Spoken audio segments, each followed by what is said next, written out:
केंद्रीय कृषि मंत्री शिवराज सिंह चौहान गुरुवार को एमपी के मैहर पहुंचे। शिवराज ने मैहर शक्तिपीठ में मां शारदा का पूजन करने के बाद किसानों से संवाद किया। इस दौरान शिवराज सिंह चौहान की पत्नी साधना सिंह चौहान भी साथ नजर आई। दोनों ने मिलकर मां शारदा देवी के दरबार में विधिवत पूजा अर्चना की। कृषि मंत्री ने प्रदेश की उन्नति और किसानों की समृद्धि की कामना करते हुए कहा कि मां शारदा का आशीर्वाद प्रदेशवासियों को नई ऊर्जा देता है। मैं एक ही बात आपसे कहता हूं, जब यहाँ था तो यहाँ से, और अब मैया ने, प्रधानमंत्री जी ने काम सौंपा है दिल्ली का, देश का, किसानों का, तो किसानों की सेवा मेरे लिए भगवान की पूजा है।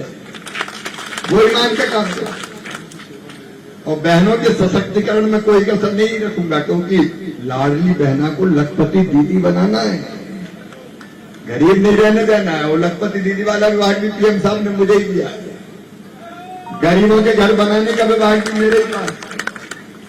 और जो गांव छूट गए हो, सड़क विहीन हो, तो वहां सड़क बनाने का काम भी अपन कोई भी, ये सारे काम करेंगे, आप चिंता मत कीजिए। गणेश सिंह जी और विकास जी, बहन राधा जी भी देखेंगे। नए मकानों के लिए सर्वे शुरू हुआ है, कलेक्टर महोदया भी आए, और सर्वे के बाद हम फिजिकल वेरिफिकेशन कर रहे हैं कि कोई नाम गलत ना रह जाए। तो आप एक बार ढंग से देख लीजिएगा, ताकि ठीक से वेरिफिकेशन हो जाए। मेरा कोई गरीब का नाम मकान की सूची से छूटना नहीं चाहिए। कच्चे घर वाले को पक्का घर बनाने के पैसे दिए जाए, उस काम को भी हम लोग कर रहे हैं। और लखपति दीदी आजीविका मिशन के माध्यम से हर एक बहन की आमदनी बढ़ाने का अभियान चल रहा है। अगर कोई बहन रह गई हो, सेल्फ हेल्प ग्रुप में नहीं हो, तो उसको जोड़ देना। बहनों की आंखों में आंसू नहीं होंगे, उनके चेहरे पर मुस्कुराहट आएगी, उनकी जिंदगी बदलेगी। उसके लिए निरंतर काम कर रहा है। इसलिए तो अपनी जिंदगी है, नहीं तो अपनी जिंदगी का मतलब ही क्या है। कृषि मंत्री ने किसानों से चर्चा करते हुए कहा, किसानों की आय दोगुनी करना केंद्र और राज्य सरकार की सबसे बड़ी प्राथमिकता है। इसके लिए निरंतर योजनाएं लागू की जा रही हैं। आने वाले समय में खेती को और लाभकारी बनाने के लिए कई नई योजनाएं शुरू की जाएंगी। उन्होंने किसानों को आधुनिक तकनीकों और जैविक खेती अपनाने के लिए प्रेरित किया और कहा कि खेती को आत्मनिर्भर बनाने की दिशा में सरकार ठोस कदम उठा रही है। एक बात जो आज आई कि थोड़ी खाद की और आवश्यकता है, और इसलिए मैं आश्वस्त करता हूं। मुझे जैसे ही किसानों ने बताया, मैंने यहां भी बात की, भोपाल बात की। अभी तक मैहर हो या सतना, पिछले 6 साल के मुकाबले 1.25 गुना खाद आया। लेकिन फिर भी क्योंकि पानी खूब गिरा, बारिश पहले हो गई, धान खूब लग गई, तो खाद की जरूरत तो और भी है। और इसलिए किसान भाइयों, मैं अगर कोई चीज आती है तो मैं दाएं बाएं नहीं होता, सीधे मैं कृषि मंत्री हूं।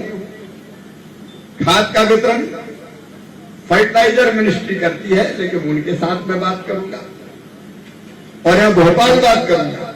माननीय मुख्यमंत्री जी भी बहुत अच्छा काम कर रहे हैं, उनसे भी चर्चा करूंगा, और अधिकारियों से भी चर्चा करके खाद की उचित व्यवस्था कराने में कोई कसर नहीं छोड़ूंगा।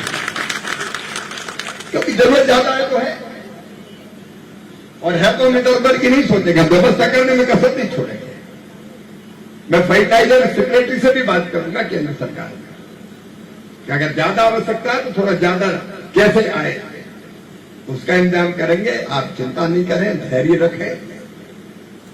2-3 चीजें जरूर मैं जिला प्रशासन को भी कहना चाहता हूं। एक, खाद ब्लैक नहीं होनी चाहिए किसी भी कीमत पर। कोई ब्लैक करे तो तुरंत छापे मार के पकड़ो, सूचना जरूर देखो, क्योंकि ऐसी खबरें कई बार आती है कि जब थोड़ी ये खबर चलती है कि कमी या देर से मिलेगी, तो जिसको 2 बोरी की जरूरत वो 5-10 बोरी फिर सोचता कि रख लो यार, कल के कौन। और ऐसे में कई बार गड़बड़ शुरू हो। तो ऐसे में ब्लैक मार्केट अगर कोई करे तो सख्त से सख्त कार्रवाई। दूसरे एक चीज और गणेश सिंह जी हमने तय की है कि खाद की बोरी के साथ कोई भी व्यक्ति ये नहीं कह सकता कि 2 बोतल फलानी ले जानी पड़ेगी। अब हमको जरूरत है कि नहीं कि 2 बोतल और ले जाओ, 2 बोतल और काय को ले जाओ, कोई जबरदस्ती है? ये पूरे देश के लिए कह रहा हूं मैं, कोई मध्य प्रदेश के लिए नहीं, मैंने हर जगह कहा है। ये टैगिंग बंद कर दी गई है। अगर कोई जबरदस्ती देता है तो उसके खिलाफ भी कार्रवाई होगी। कोई किसान को मजबूर नहीं कर सकता।